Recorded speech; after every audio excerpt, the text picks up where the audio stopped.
আজকে ছাত্র শিক্ষক মুখোমুখি কেন এই অবস্থান হবে? কথা থাকতেই পারে, মতামত থাকতেই পারে, সেটা শান্তিপূর্ণভাবে হতে পারে। কেন সেটি মবের মধ্যে যাবে? কেন একে অপরকে আমরা গুলি করব, সাইবার ক্রাইম করব? কেন আমরা একজন একজনের প্রতি অশালীন বক্তব্য দেব?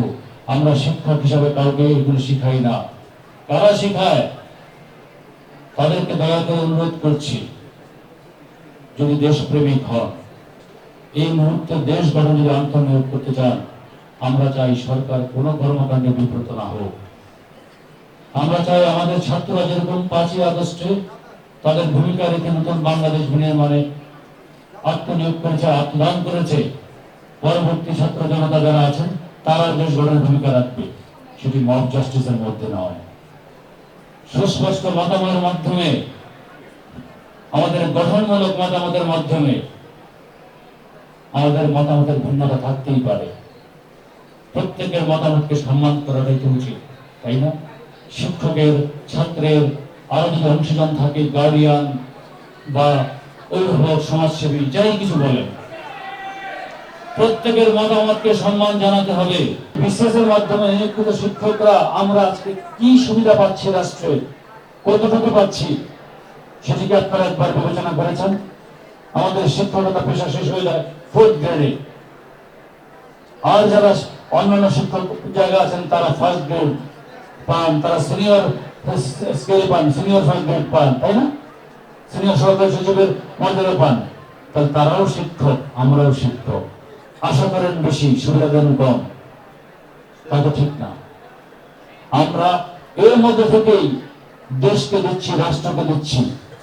পরিসংখ্যান দেখেন, বিশ্ববিদ্যালয় হয়েছে, তারা কতজন ছাত্রছাত্রীকে পড়ায়, আর এই কলেজগুলো যারা বাংলাদেশের শিক্ষাকেন্দ্রে অনার্স, তারা কতজন ছাত্রছাত্রীকে পড়ায়।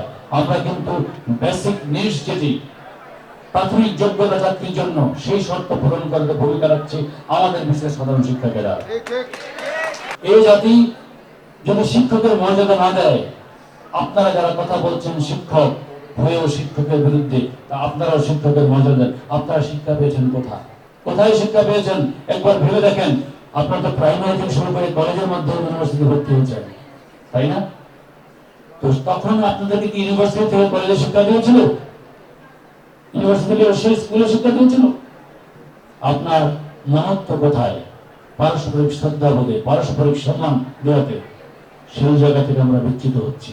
আমি অনুরোধ করব, ছাত্র শিক্ষক যারা আছেন প্রত্যেকেই সহকর্মী অবস্থান থাকবেন। আপনাদের কর্মসূচি দেখেছি, দয়া করে শিক্ষকদের মাঝে গ্রুপিং করে মত তৈরি করবেন না। ক্ষতিগ্রস্ত আমরাই হব, মাথায় রাখেন। আমরা আগামীকাল এই প্রতিবাদে আমরা ইতিমধ্যে আলোচনা করেছি। কর্মসূচি দেওয়ার আগে আমাদের 7 কলেজে যারা আছেন নেতৃবৃন্দ, তাদের সাথে কথা বলেছি, আমাদের যারা আছেন তাদের সাথে কথা বলেছি। আমরা আগামীকাল মানববন্ধন কর্মসূচি ঘোষণা করছি তাদের স্বাস্থ্য বিভাগে। মানববন্ধন, পরবর্তী জায়গায় আমরা কর্মবিরতিতে যাচ্ছি। আমরা কালকে এটার প্রতিবাদে কালো বেশ ধারণ করে 1 ঘন্টা কর্মবিরতি, এবং সারা দেশে সকল কলেজে মানববন্ধন, সারা দেশে। শুনেন আপা, তাহলে আমি বললাম লাগাতার দিলে কি পারবেন কিছু করতে? সেটা লাগাতার দিলে কিছু করতে পারবেন? তাহলে আপনি শুনেন,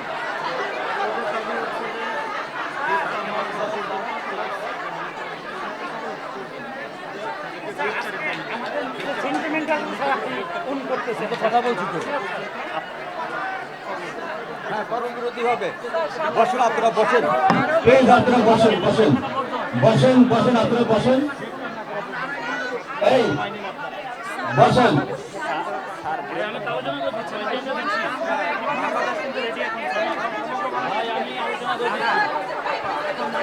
কর্মবিরতি হবে। আমরা একটু সময় নিচ্ছি। 7 কলেজের সম্পাদক স্যার ম্যাডামদের সাথে বসে আমরা 5 মিনিট বসবো। 5 মিনিট পাঁচ মিনিট সাত কলেজের সম্পাদকদের সাথে বসে আমরা চূড়ান্ত কর্মসূচি ঘোষণা দিচ্ছি।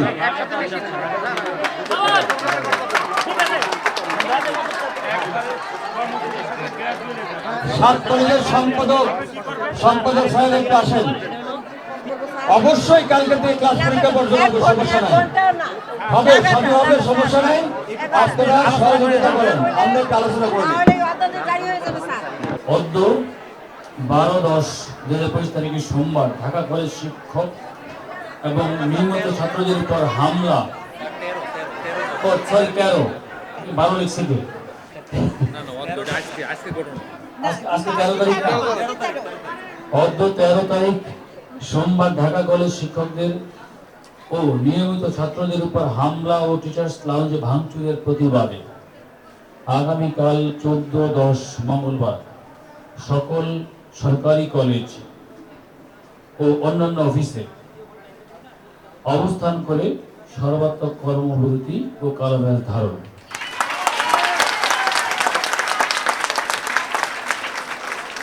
আমরা আগামী 15 তারিখের পরে কেন্দ্রীয় নির্বাহী কমিটি বা আহ্বায়ক কমিটি সহ ঢাকা শহরে এবং বিভিন্ন পর্যায়ের নেতৃবৃন্দ, বিভিন্ন প্যানেলের নেতৃবৃন্দ সহ আমরা বসে পরবর্তী করণীয় নির্ধারণ করব।